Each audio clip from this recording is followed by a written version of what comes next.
Exit poll అంచనాలతో తమిళ politics వేడెక్కాయి. రాష్ట్ర రాజకీయం మొత్తం దళపతి విజయ్ కేంద్రంగా మారిపోయింది. వరుస భేటీలు, వ్యూహ రచనతో నేతలు బిజీ అయిపోయారు. విజయ్ టీవీకే అభ్యర్థులతో సమావేశమయ్యారు. టీవీకే తరపున అసెంబ్లీ ఎన్నికల్లో పోటీ చేసిన 233 మంది అభ్యర్థులు ఈ భేటీకి హాజరయ్యారు. ఎగ్జిట్ పోల్ అంచనాల నేపథ్యంలో మే 4 తర్వాత అనుసరించాల్సిన వ్యూహంపై చర్చించినట్టు సమాచారం. ఒకవేళ మ్యాజిక్ ఫిగర్ దాటలేకపోతే గెలిచిన ఎమ్మెల్యేలు చేజారిపోకుండా చేపట్టాల్సిన చర్యలపైన టీవీకే ఫోకస్ పెట్టినట్టుగా తెలుస్తోంది. తొలిసారి తమిళనాడు అసెంబ్లీ ఎన్నికల బరిలోకి దిగిన Vijay party Tamilaga Vettri Kazhagam blockbuster hit కొట్టబోతోందని యాక్సెస్ మై ఇండియా సంచలన ఎగ్జిట్ పోల్ ఇచ్చింది. 234 స్థానాలకు టీవీకే 98 నుంచి 120 సీట్లు గెలుచుకునే అవకాశం ఉందని అంచనా వేసింది. మెజారిటీ ఎగ్జిట్ పోల్స్ తమిళనాడులో మళ్లీ డీఎంకేదే అధికారం అని చెప్పగా యాక్సెస్ మై ఇండియా మాత్రం టీవీకేకు జై కొట్టింది. దీంతో తమిళ రాజకీయం ఒక్కసారిగా హీటెక్కింది. ప్రస్తుతం మొత్తం దేశం దృష్టి విజయ్ మీద మళ్ళింది. మా కరెస్పాండెంట్ వెంకటేష్ జాయిన్ అవబోతున్నారు, పూర్తి డీటెయిల్స్ అందిస్తారు. వెంకటేష్ చెప్పండి, ప్రస్తుతం ఎగ్జిట్ పోల్స్ చూశాను నిన్న. అట్ ద సేమ్ టైం గతంలో టీవీకే విజయ్ చెప్పిన కామెంట్స్ కూడా ఉన్నాం. బీజేపీ తోటి మాకు సైద్ధాంతిక పరమైన విభేదాలు ఉన్నాయంటూ పేర్కొన్న అలాంటి కూటమిలోకి ఎంతవరకు వెళ్లే అవకాశం ఉంటుంది విజయ్ అనేది కూడా ఒక ప్రశ్న. కింగ్ కాదు, కింగ్ మేకర్ కాదు, ఏకంగా కింగ్ కూడా అయ్యే అవకాశాలు ఉన్నాయని యాక్సెస్ మై ఇండియా అంటోంది.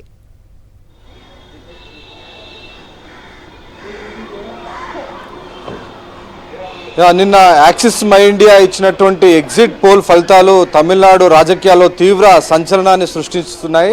ఏకంగా టీవీకే తొలిసారిగా బరిలోకి దిగినప్పటికీ బ్లాక్ బస్టర్ హిట్ కొట్టబోతోందని యాక్సిస్ మై ఇండియా చేసినటువంటి సర్వే చాలా చర్చనీయాంశంగా మారింది. ఆ నేపథ్యంలో టీవీకే అధినేత విజయ్ తమ ఎమ్మెల్యే అభ్యర్థులతో సమావేశమయ్యారు. సో మే 4వ తేదీన కౌంటింగ్ సంబంధించినటువంటి అంశాలపై చర్చతో పాటు దాదాపు 120 స్థానాల వరకు గెలిచేటువంటి అవకాశం ఉందన్న నేపథ్యంలో ఆ పార్టీ అభ్యర్థులతో ఆయన సమావేశమై అప్రమత్తమవుతున్నట్టుగా స్పష్టంగా మనకు అర్థమవుతుంది. సో మొత్తానికి ఇటు అన్నా డిఎంకేకు చాలా చాలా తక్కువ, దాదాపు 20 నుంచి 30 స్థానాలు మాత్రమే వచ్చేటువంటి అవకాశం ఉన్నటువంటి నేపథ్యంలో ఈ రెండు పార్టీలు కలిపి ప్రభుత్వాన్ని ఏర్పాటు చేసే దిశగా చర్చలు కొనసాగిస్తున్నాయి, అంతర్గతంగా మాట్లాడుతున్నారనేటువంటి ఒక ఇన్ఫర్మేషన్ కూడా బయటికి పొక్కింది. దాంతో తమిళనాడులో ఇది ఒక హాట్ టాపిక్గా మారినటువంటి పరిస్థితి మనకు కనబడుతుంది. సో తమిళనాడులో ప్రభుత్వాన్ని ఏర్పాటు చేయాలంటే 118 సీట్లు అవసరం.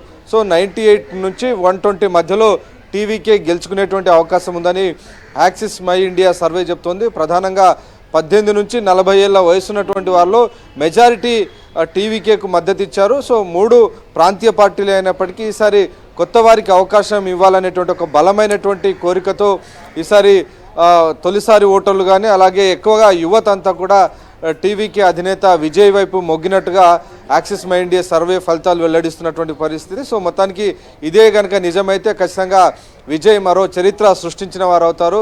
గతంలో మనం చూసాం, ఎంజీఆర్ తమిళనాడులో పార్టీ పెట్టి చరిత్ర సృష్టించారు, అలాగే ఎన్టీఆర్ చరిత్ర సృష్టించారు. సో అదే కోవలో పార్టీ పెట్టిన అతి కొద్ది నెలల్లోనే ఈయన కనుక ఎగ్జిట్ పోల్ ఫలితాలు కనుక నిజమైనటువంటి ఫలితాలు వస్తే మాత్రం ఒక చరిత్ర సృష్టించేటువంటి అవకాశం. వెంకటేష్, అప్పుడు బీజేపీ ఏమవుతుంది? ఈ కూటమిలో బీజేపీ ఉండే అవకాశం ఉంటుందా? ఎందుకంటే సహజంగానే కొంత ద్రవిడ పార్టీలు కానీ లేకపోతే తమిళనాడు ప్రజలు కానీ బీజేపీ వైపు అంత ఆసక్తిగా చూడడం కనబడదు.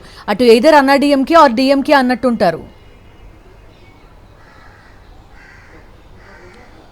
ఆల్రెడీ అన్నా డిఎంకేతో కలిసి బీజేపీ ఆల్రెడీ కూటమి ఫామ్ చేసింది. ఎన్డీఏ కూటమి ద్వారానే వారందరూ ఎన్నికల్లో పోటీ చేశారు. సో ఒకవేళ ఇదే కనుక నిజమైతే ఖచ్చితంగా అందరూ కలిసి ప్రభుత్వాన్ని ఏర్పాటు చేసేటువంటి అవకాశం ఉంటుంది. ఎందుకంటే కేంద్ర ప్రభుత్వంతో సఖ్యత ఉన్నటువంటి పార్టీకి ప్రభుత్వానికి కేంద్రం నుంచి సహాయ సహకారాలు అందుతాయి, లేదంటే కొంత వివక్ష ఉండేటువంటి అవకాశం ఉంటుంది. కాబట్టి ఆ దిశగా బీజేపీ అన్నా డిఎంకే పార్టీలతో కలిసి ప్రభుత్వాన్ని ఏర్పాటు చేసే అవకాశం ఉందని రాజకీయ విశ్లేషకులు అంచనా వేస్తున్నారు. సో ఆ మేరకు నిజానికి తొక్కిసలాట సమయంలోనే సిబిఐ కేసులు ఎదుర్కొంటున్నటువంటి సమయంలోనే ఆయన ఎన్డీఏ కూటమితో పొత్తు పెట్టుకుంటారు, ఆయనను ఎన్డీఏలోకి రావాలని బీజేపీ ఆహ్వానించినట్టు కూడా పెద్ద ఎత్తున చర్చ జరిగింది. కానీ ఆ తర్వాత ఎక్కడో అదంతా కూడా ఆగిపోయినటువంటి పరిస్థితి మనం చూస్తాం. సో ఎన్నికల తర్వాత జరిగేటువంటి పరిణామాలను బట్టి తాను నిర్ణయం తీసుకుంటానని విజయ్ వారితో చెప్పినట్టు తెలిసింది. సో ఆ నేపథ్యంలో ఎన్నికలు ముగిశాయి.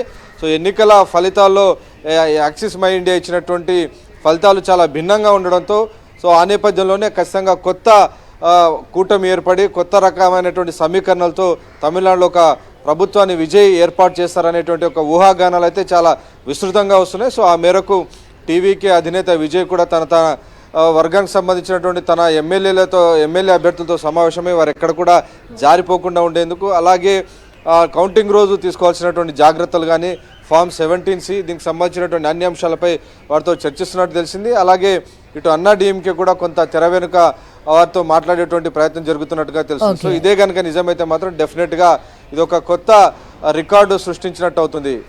ఓకే వెంకటేష్, సో ఇదంతా కేవలం axis My India exit poll ఆధారంగా చేసుకుని మాట్లాడుతున్న పరిస్థితి. కానీ ఒక కొత్త పార్టీ, దట్టు కంప్లీట్గా గ్రౌండ్ లెవెల్లో లేని పార్టీ నిజంగా ఆ స్థాయి సీట్లు ఎంతవరకు గెలుస్తుంది అనేది 4వ తారీఖు వరకు వెయిట్ చేయాల్సిందే. థ్యాంక్ యూ వెంకటేష్, లైవ్లో జాయిన్ అయినందుకు.